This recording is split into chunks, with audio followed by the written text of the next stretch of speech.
Hello and welcome again to this particular session.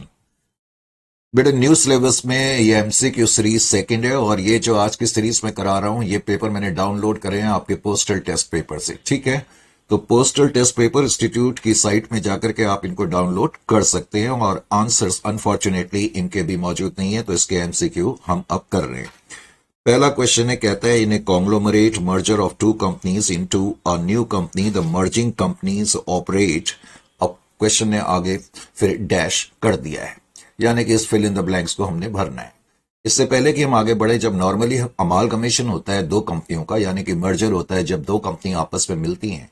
Normally जब हम word merger use करते हैं तो उसका मतलब होता है कि दो ऐसी कंपनियां आपस में मर्ज कर रही हैं जो सेम लाइन ऑफ ट्रेड में है, जिनकी फाइनेंशियल स्ट्रेंथ और फाइनेंशियल क्रेडिटेबिलिटी ऑलमोस्ट बराबर की है और मार्केट में स्टेक्स भी ऑलमोस्ट उनके बराबर के हैं। Generally amalgamation in the merger ऐसी कंपनियों के बीच में होता है। अब कॉन्ग्लोमरेट मर्जर क्या होता है? कॉन्ग्लोमरेट मर्जर एक टर्म यूज करी जाती है, जैसे कई तरह के मर्जर होते हैं, वर्टिकल मर्जर, हॉरिजेंटल मर्जर, इसी तरह कॉन्ग्लोमरेट मर्जर भी होता है। कॉन्ग्लोमरेट मर्जर बेसिकली दो ऐसी कंपनीज में होता है जो बिल्कुल अनरिलेटेड मार्केट्स में है और उनकी फंक्शनल रिलेशनशिप प्रोडक्ट की कोई नहीं है, तो इसलिए इसका जो ऑप्शन होगा वो ये होगा, correct, in unrelated markets having no financial economic relationship. Is it clear to you? फिर जो पॉइंट नंबर 2 है, इस तरह के हमने बहुत सारे क्वेश्चंस करे हुए हैं जिन लोगों ने भी बिजनेस कॉम्बिनेशन वगैरह करा हुआ है। C limited acquired 60% interest in J limited on 1st of January 2022 और कहता है सी लिमिटेड ने 60% स्टेक्स एक्वायर करे, उसके लिए 700 लाख रुपीस हमने कैश में दिए फॉर देयर इंटरेस्ट। कहता है fair value of J limited asset is 1800 lakhs and fair value of liability is 900 lakh. वो कह रहा है compute the non controlling interest eight fair value. Compute the non controlling interest eight fair value. Question की demand ये नहीं है कि calculate the amount of goodwill वगैरह, वो कह रहा है आपको नॉन कंट्रोलिंग इंटरेस्ट कंप्यूट करना है। और ये तो मैंने आपको बताया हुआ है कि 60% स्टेक्स आपने एक्वायर करे हैं और 60% के लिए आपने 700 लाख रुपीस पे करे हैं। अगर मैं 60% के लिए 700 लैक्स पे कर रहा हूं तो मैं 40% के लिए कितना पे करूंगा? Date is the point. 40% क्या है? एनसीआई है, तो ये एनसीआई की फेयर वैल्यू आ जाएगी। अब आप इसको मल्टीप्लाई करें 40 इंटू 700 डिवाइडेड बाई 60, तो ऐसा करके आपको पता लग जाएगा कि एनसीआई जो है उसकी फेयर वैल्यू कितनी है। मैं करके देखूं 40 इंटू 700 डिवाइडेड बाई 60, तो यह एक सेकंड के लिए हम चेक कर लें। उसने कहा है कि 60% इंटरेस्ट के लिए हमने 700 लाख रुपीस पे करे। फेयर वैल्यू जे लिमिटेड के नेट एसेट्स की 1800 लाख है और फेयर वैल्यू लायबिलिटी की 900 है। Compute the non controlling interest eight fair value उसने पूछा है। अगर फेयर वैल्यू के हिसाब से देखें तो इंटरेस्ट जो आना चाहिए 60, एक मिनट में चेक कर लू, वैसे आना तो यही चाहिए 700 इंटू 40 डिवाइडेड बाय 60, तो ये 467 आ रहा है। तो इसका मतलब इसमें जो आंसर होगा वो नन ऑफ द अबव होगा, क्योंकि इसमें से कोई भी आंसर नहीं है। लेकिन इंस्टीट्यूट को थोड़ा सा इस बात का ध्यान रखना चाहिए कि जब प्रैक्टिकल क्वेश्चन है तो जो करेक्ट आंसर है उसको ऑल्टरनेटिव में देना चाहिए। खैर 467 वैल्यू आ रही है जो कि ऑल्टरनेटिव में नहीं दी हुई है, तो ये आनी चाहिए। और वैसे ही याद दिलाने के लिए मैं आपसे पूछूं कि जो नेट एसेट्स हैं 1800 में से अगर आप 900 माइनस करेंगे तो 900 माइनस करने के बाद नेट इंटरेस्ट उनके कितने बनते हैं? 900 के बनते हैं। अगर मैं आपसे पूछता कि आप एनसीआई पीएसएनए मेथड पर कंप्यूट कर करके दिखाओ तो आप कितनी कंप्यूट कर करके दिखाते? 40% ऑफ 900 करके दिखाते। Is it clear to you? और 900 का मैं 40% अगर कंप्यूट करता तो वो आता 360।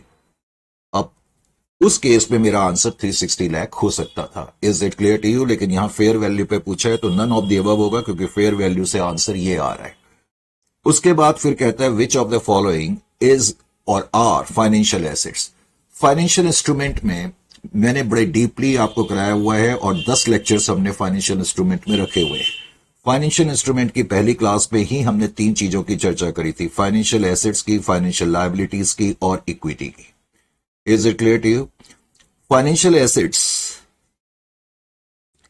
मैंने बताया था कि फाइनेंशियल एसेट्स एक तरीके का हमारे पास कॉन्ट्रेक्चुअल राइट है, और फाइनेंशियल एसेट्स कॉन्ट्रेक्चुअल राइट है या तो कैश लेने का या कुछ दूसरे ऐसे फाइनेंशियल एसेट्स लेने का। और मैंने तुम्हें यह बताया था कि फाइनेंशियल एसेट्स में क्या क्या चीजें इंक्लूड होती हैं। एक तो कैश होता ही है, इजंट इट और not? Cash by definition financial assets है। अगर मैं किसी दूसरी कंपनी के इक्विटी इंस्ट्रूमेंट्स खरीदता हूं तो नेचुरल है कि ये मेरे लिए फाइनेंशियल एसेट है, इजंट इट? और कॉन्ट्रेक्चुअल राइट, और मैंने कहा जो फाइनेंशियल एसेट होता है वो एक कॉन्ट्रेक्चुअल राइट है जिसके अगेंस्ट मुझे कुछ फाइनेंशियल एसेट मिल सकते हैं या कैश मिल सकता है। जैसे मैंने किसी को क्रेडिट में सामान बेचा तो जो डेटर्स है इस केस में वो सामने वाला क्लाइंट जो मेरा डेटर्स है, तो एक कॉन्ट्रेक्चुअल राइट है क्योंकि मैंने उसको सामान बेचा है, उसने मेरे को पैसे देने हैं और या उसने अपना अकाउंट मुझे सेटल करेगा, चाहे कैश में दे चाहे उसके लिए मुझे कोई फाइनेंशियल एसेट दे। तो इसका मतलब है इसका answer all of the above हो जाएगा। क्वेश्चन नंबर 4 में कहता है net profit of the company, कोई कंपनी है और पिछले 1 साल, 2 साल, 3 साल, 4 साल और 5 साल, लास्ट 5 इयर्स के प्रॉफिट दिए हुए। ये जो कंपनी है इसके प्रॉफिट उन्होंने पहले तो हमें ये वाला प्रॉफिट दिया है 17-18, फिर कहता है 18-19, फिर कहता है 19-20, फिर कहता है 20-21 और फिर 21-22।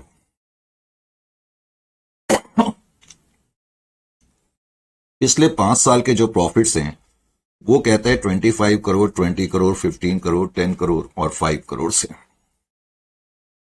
5 करोड़, 10 करोड़, 15 करोड़, 20 करोड़ एंड 25 करोड़, ये पिछले 5 साल के प्रॉफिट है। आगे उसने क्या लिखा, कहता है during 21-22 the company incurred 7 lakh and 3 lakh on free education and medical treatment of employees of the company and their families, correct, respectively।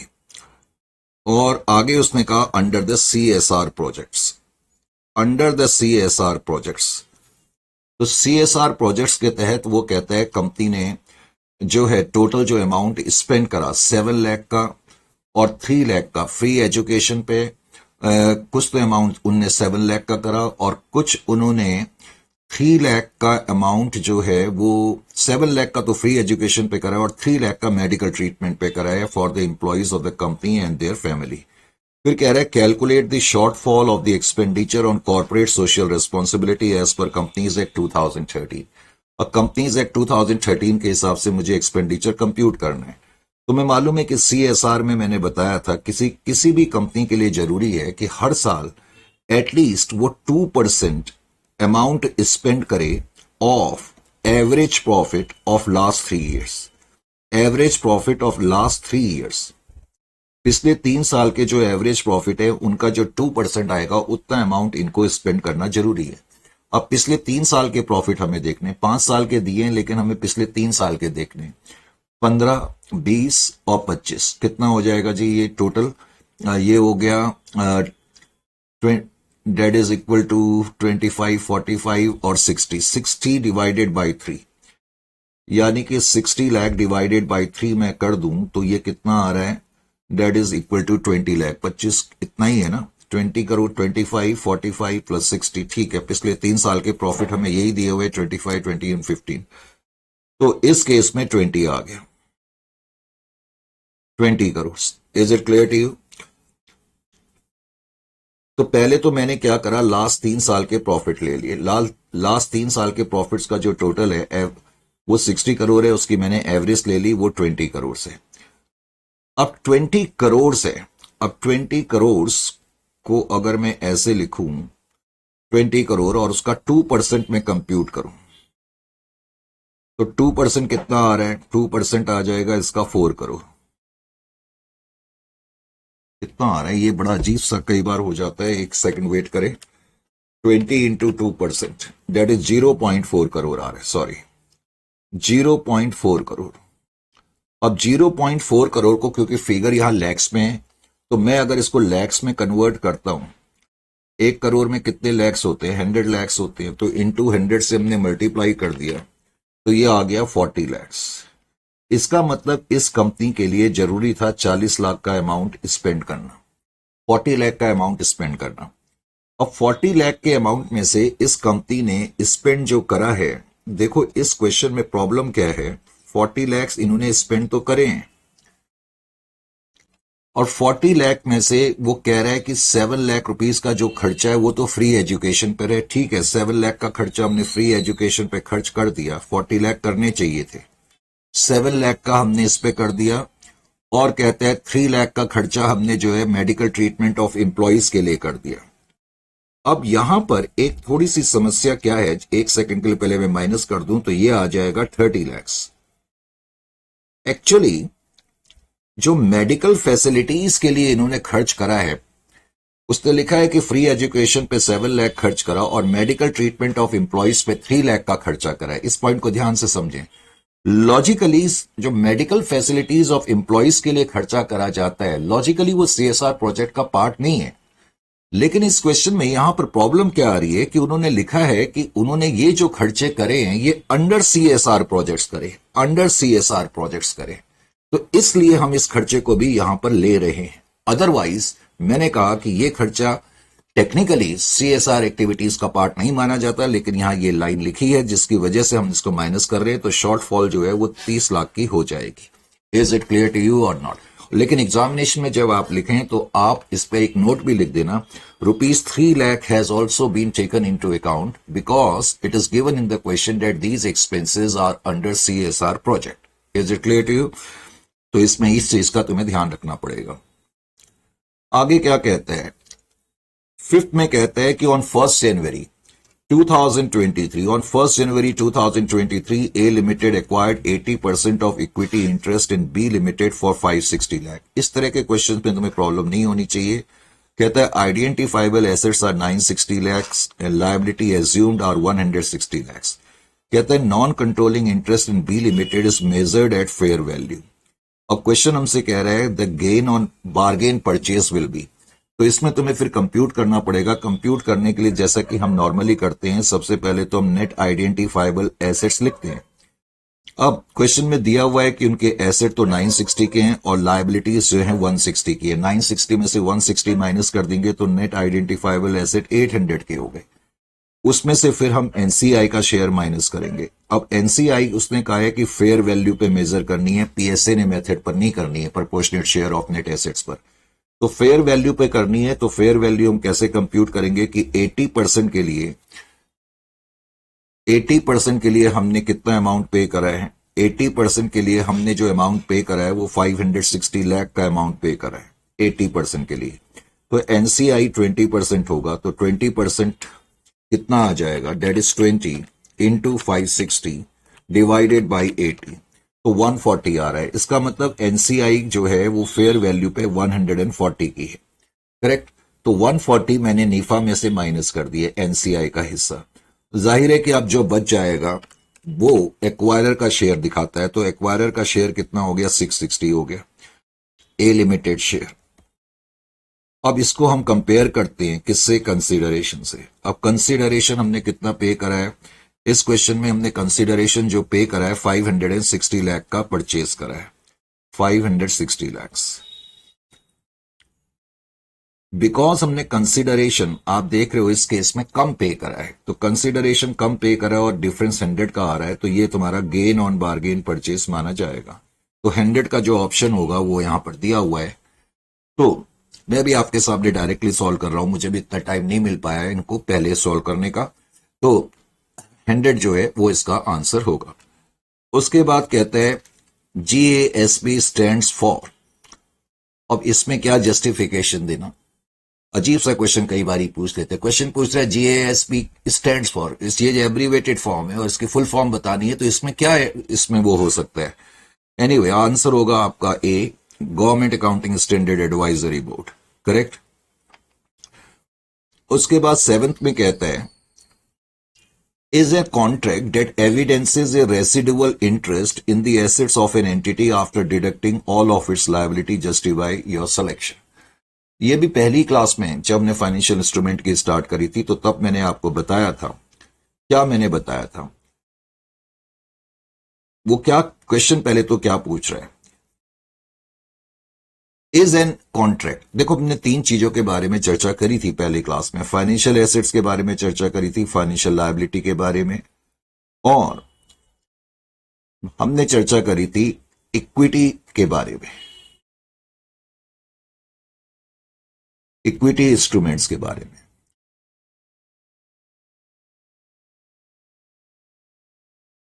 और मैंने बताया था कि जो इक्विटी इंस्ट्रूमेंट्स होते हैं, इक्विटी इंस्ट्रूमेंट्स बेसिकली क्या होते हैं? इक्विटी इंस्ट्रूमेंट्स यानी कि आज मैं किसी कंपनी के अगर इक्विटी इंस्ट्रूमेंट्स खरीदता हूं तो इसका क्या मतलब है? उस कंपनी के एसेट्स लेस लायबिलिटी, यानी कि एसेट्स में से लायबिलिटी पे करने के बाद जो भी बच रहा है, इसको हम कहते हैं रेसिडुअल इंटरेस्ट। यानी कि जो रेसिडुअल नेट एसेट्स हैं इसके अंदर हमारे इंटरेस्ट है। सपोज मैंने किसी कंपनी के 10% इक्विटी शेयर खरीदे, तो उस कंपनी के जितने भी नेट एसेट हैं, करेक्ट, उसमें मेरा इंटरेस्ट है। तो ये आंसर होगा कि an equity instrument is any contract that evidences a residual interest, यानी कि जिसमें एक इक्विटी इंस्ट्रूमेंट जो होता है वो रेसिडुअल इंटरेस्ट दिखाता है in the assets of an entity after deducting all liabilities.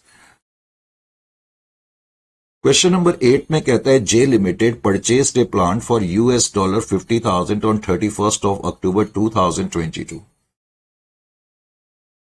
मान लेते हैं कि करंट ईयर 1/4/2021 से 22 से स्टार्ट हुआ, और वो कहता है 31 अक्टूबर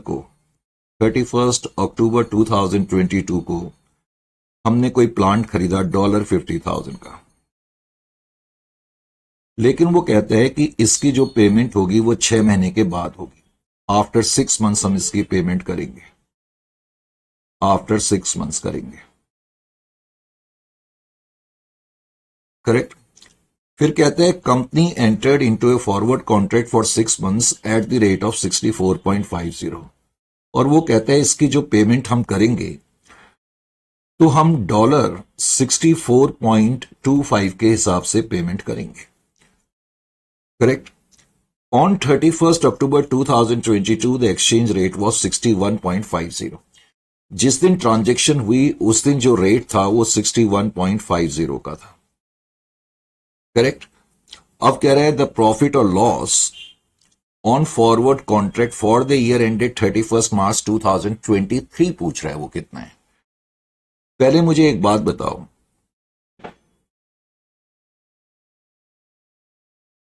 1/4/2022 से लेकर के इस टाइम तक कितने महीने हो गए? 9 महीने हो गए या 10 महीने हो गए? सर 10 महीने हो गए।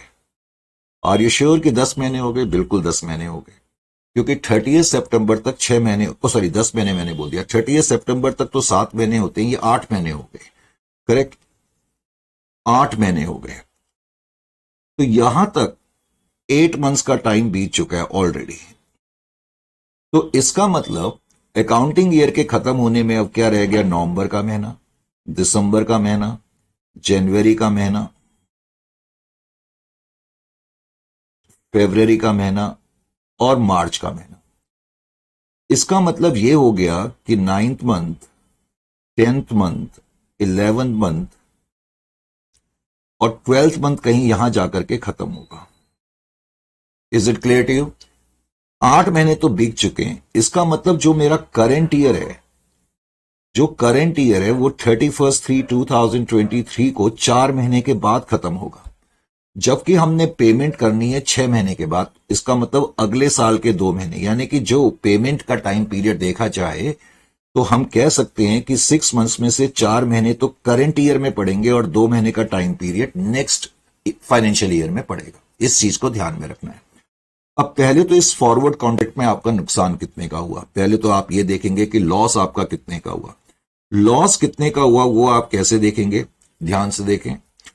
$50,000 जब आपने प्लांट खरीदा तो आपने उसको रिकॉर्ड करा होगा 61.50 के हिसाब से, लेकिन आप पेमेंट कितने के हिसाब से करेंगे? 6 महीने के बाद। सर पेमेंट तो हम करेंगे 64.25 के हिसाब से। इसका मतलब लॉस आपका कितना हो गया? 50,000 इनटू, क्योंकि आप ज्यादा पेमेंट करेंगे, करेक्ट। तो पहले तो मैं कंप्यूट करूं 64.25 माइनस 64 0.25 माइनस 61.50, 2.75। तो पर डॉलर तुम्हें 2.75 का नुकसान हो रहा है, करेक्ट। 2.75 रुपीस का नुकसान हो रहा है। 50,000 इंटू दिस, तो इसका मतलब टोटल नुकसान तुम्हारा कितना हो गया? 1,37,500। क्वेश्चन ये नहीं पूछ रहा, और बहुत से बच्चे ये आंसर दे देंगे क्योंकि ऑल्टरनेटिव में भी ये लिखा हुआ है। 1,37,500 जो नुकसान है, क्वेश्चन ये पूछ रहा है कि 31 मार्च 2023 तक करंट ईयर में आप कितना लॉस रिकॉग्नाइज करेंगे। तो ये जो टोटल लॉस है ये तो 6 महीने का है ना, तो 4 महीने का लॉस, क्योंकि करंट ईयर में 4 महीने पड़ेंगे, तो इस तरह आपको बताना पड़ेगा। 1,37,000 इंटू 4 डिवाइडेड बाई 6। तो करंट ईयर में वैसे इन्होंने आंसर तो दे दिया 1,37,500, लेकिन जिस तरह से क्वेश्चन पूछा गया है उस हिसाब से ये आंसर जो है वो करेक्ट नहीं है। करेक्ट, क्योंकि 4 महीने का नुकसान होगा 91,667। 91,667 4 महीने का नुकसान होगा, और 2 महीने का नुकसान तुम जो है नेक्स्ट ईयर 23-24 में रिकॉग्नाइज करोगे। 1,37,500 टोटल लॉस है, लेकिन क्वेश्चन की डिमांड क्या है कि फॉर द ईयर एंडेड 31 मार्च 2023 हम कितना लॉस रिकॉग्नाइज करेंगे। तो मैंने कहा फॉर द ईयर 2023 जो लॉस आ रहा है वो 4 महीने का इतना आ रहा है 91,667। देखो ये 6 मंथ्स का लॉस माना जाएगा। मैंने तुम्हें फॉरवर्ड कॉन्ट्रैक्ट के बारे में बताया था कि जो लॉस होता है उसको ओवर द पीरियड हम राइट ऑफ करते हैं।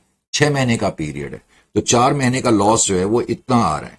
मैं एक बार वैसे चेक कर लेता हूं, 1,37,500 और इंटू 4 डिवाइडेड बाई 6, हाँ जी इतना ही आ रहा है 91,667, और 1,37,500 में से ये माइनस कर दूं तो अगले साल हम जो रिकॉग्नाइज करेंगे 45,833। 4 महीने का नुकसान इतना है, 2 महीने जो कि अगले साल पड़ेंगे उसका नुकसान इतना है। इस हिसाब से answer none of the above होना चाहिए। Is it clear to you और नॉट? क्योंकि 22-23 का नुकसान 91,667 है, और ये किसी भी ऑल्टरनेटिव में नहीं दिया हुआ है, तो इस चीज का ध्यान रखना। उसके अलावा फिर क्वेश्चन में आगे क्या कहते हैं, कहते हैं external benefits of sustainability reporting can include, external benefits of sustainability reporting can include. देखो सस्टेनेबिलिटी रिपोर्टिंग ESG का अगर आपने चैप्टर करा हुआ है थियोरेटिकल, और हमने जो है क्लास में कराया भी था, उसमें भी मैंने बताया हुआ था कि सस्टेनेबिलिटी रिपोर्टिंग का बेसिकली मतलब क्या है। ये सारे जो एनवायरमेंटल इश्यूज वगैरह हैं, तो आजकल बहुत सी कंपनीज क्या करती हैं, मैंने ये बताया भी था। हालांकि कोई मैंडेशन नहीं है, कोई अकाउंटिंग स्टैंडर्ड ये नहीं कहता कि मुझे सस्टेनेबिलिटी रिपोर्ट बनानी है या करना ही करना है, लेकिन मैंने कहा मेजॉरिटी ऑफ द कंपनीज आजकल ऐसा करती हैं, क्योंकि इन्वेस्टर्स का भी पर्सपेक्टिव ये हो गया कि किसी कंपनी में इन्वेस्ट करने से पहले वो अब सिर्फ ये नहीं देखते। किसी जमाने में उनका जो क्राइटेरिया होता था किसी कंपनी को देखने का, परखने का इन्वेस्टिंग के हिसाब से, वो होता था कंपनी की प्रॉफिटेबिलिटी। लेकिन over the period of time मैंने कहा इन्वेस्टर्स का जो है पर्सपेक्टिव चेंज हो रहा है। किसी कंपनी में इन्वेस्ट करने से पहले वो ये देखते हैं कि ये कंपनी एनवायरनमेंट के लिए कितना कंसर्न रखती है, इस प्लेनेट के लिए कितना कंसर्न रखती है, पीपल के लिए कितना कंसर्न रखती है, वर्कर्स के लिए कितना कंसर्न रखती है। तो जो कंपनी सस्टेनेबिलिटी रिपोर्टिंग करती है उससे उनको फायदा क्या होता है? उनको ये सारे फायदे होते हैं, मिटिगेटिंग या reversing negative environmental, social and government impacts. Correct. उसके अलावा क्योंकि अगर कोई कंपनी सस्टेनेबिलिटी रिपोर्ट वगैरह बना रही है तो कोई भी सोशल ऑर्गेनाइजेशन उनके खिलाफ एकदम से कोई एक्शन वगैरह नहीं ले सकता। उसके अलावा it improves reputation and brand loyalty. मैंने कहा an enhanced perception on organisation's value, organisation की वैल्यू भी इससे बढ़ती है। तो ये इसके फायदे आजकल होते हैं। 10th में कह रहा है which of the following is not a feature of government accounting and why. बताइए जी कौन से गवर्नमेंट अकाउंटिंग के फीचर नहीं है। एक तो कह रहा है reporting utilisation of public funds, फिर कह रहा है डबल एंट्री सिस्टम। तो ए और बी इसका आंसर है, क्योंकि ये फंड बेस्ड अकाउंटिंग होती है, नॉन फंड बेस्ड नहीं होती है। तो ए और बी इसका आंसर हो जाएगा। तो ये था पोस्टल सीरीज के क्वेश्चंस। तो नेक्स्ट सेशन में मिलेंगे कुछ और क्वेश्चन के साथ, ठीक है। मैंने कहा मुझे इतना टाइम भी नहीं हुआ कि मैं इनको सॉल्व करके देखूं, ये पूरा मैंने अभी आपके सामने ही सॉल्व करा है, तो एक बार फिर आप भी कर लेना। Is it clear to you? तो मिलते हैं फिर नेक्स्ट सेशन में। तो इसी बहाने से थोड़ा सा आपका रिकैप हो जाएगा और कुछ कॉन्सेप्ट्स की क्या बोलते हैं हमने का रिकैपिंग हो जाएगी। ठीक है, फिर नेक्स्ट सेशन में मुलाकात करते हैं।